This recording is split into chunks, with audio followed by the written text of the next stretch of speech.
Okay. It's recording, is it? Okay, all right. So, Lun, can you admit for those who... Yeah. Okay, right, thank you. All right, so what I've done in this file is I've add some contents and images. All right. So by default, so whenever you include an image in a content within the same section or box, what will happen is the text will appear at the bottom of the image. All right, it's like this. Huh?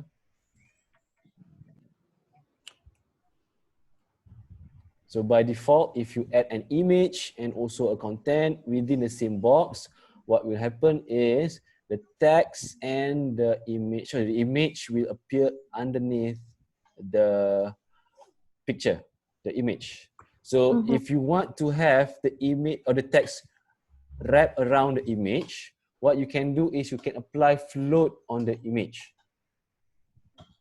Okay, so what I have here, okay, see, as you can see in my HTML file, okay, see, you can see the text and the content, right, which is the heading and the paragraph, sits within the section. Understand, right, guys? So all the image and the text are basically within the section. All right. So to make the text wrap around the image, what you can do is first you need to give a class name on the image. Okay, better that way. All right. Better to insert a class name on the image, and then so in here I have about three images. What if the second image I'm gonna set the class name to image right. Okay, image right. The rest I'm gonna maintain image left. So then go back to CSS. Okay, here is basically you can set the image to float. So image left. Okay, and then you apply float property. Okay, let it float to the left. All right. And then you need to include a margin. Okay, margin, because without the margin, okay, this is what happened without the margin. Huh? The text and the image is very close to each other, correct? Okay, okay, you can look at the second one also. All right. This doesn't apply to this image because it's using a different class name. Okay. All right. So let's go back to the CSS. So what you need to do next is basically you need to include margin left about 10 pixel. But again, the value depend on your it's up to your up to you how you're going to set it, right? So once you set the margin, okay, let me just preview this back again.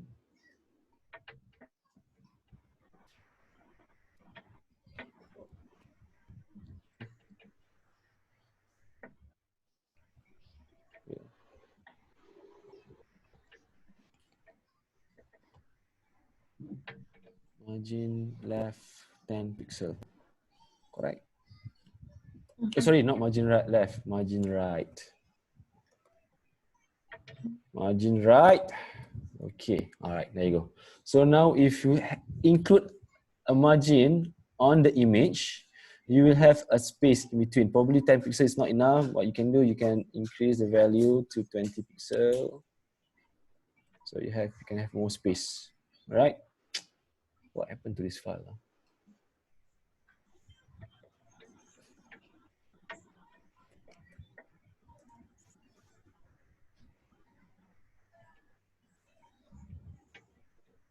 Okay, right. You can also add a margin on the left. It's up to you. Okay, all right. So why does not affect? Because I want to let this image appear on the right. So what I'm going to do? Yeah. The screen is not shared. The screen is not shared.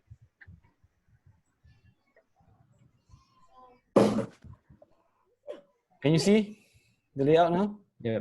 All right, okay. Yeah. So, okay, the second section, the image on the second section does not follow the rule because this image is using a different class name. All right, so this is the second section, which is using, okay, sorry, this is the second section, which is using image right as the class name. So I'm going to change that rule here. So for that image right, I'm going to set the float to the right. And then I add margin left this time, but 20 pixel. But is the layout gonna be like a bit funny a bit lah. But let's just bear with me lah. Just need to share with you this. What happened? The moment every time I refresh, it's not working.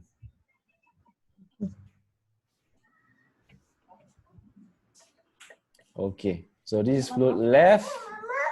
This is float right. Can you see the difference? So if you have more content, the content will appear here. Okay, let me try what happens if I add more content.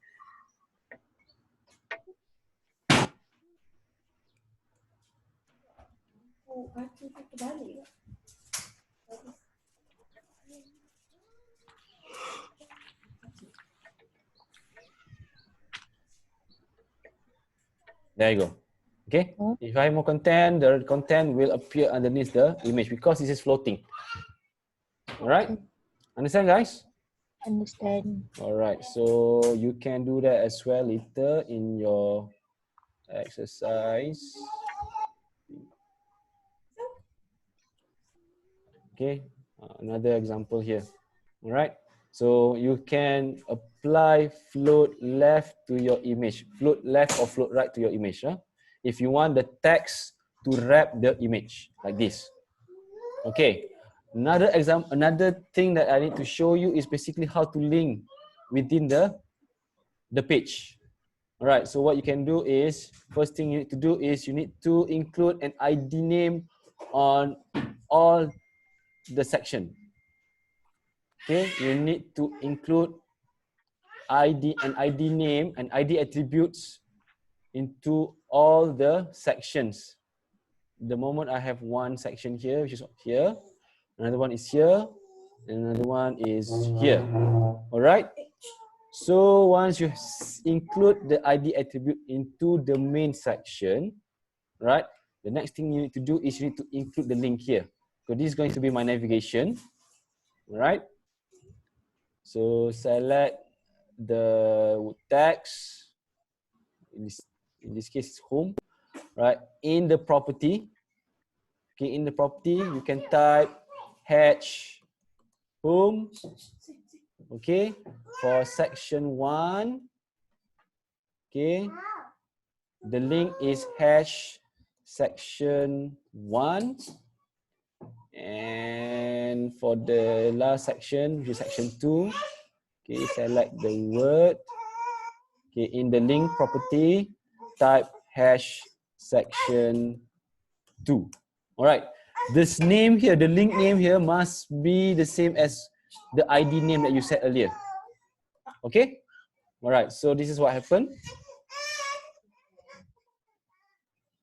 Okay, obviously you have the link. If I click home, okay, you see the link is going basically pointing to that section, right? If you go up and choose section 2, okay, now what I'm going to do, I'm going to change the title of the content to this section so you can see clearer. So this is home. All right, this is section 1. And then this is section 2.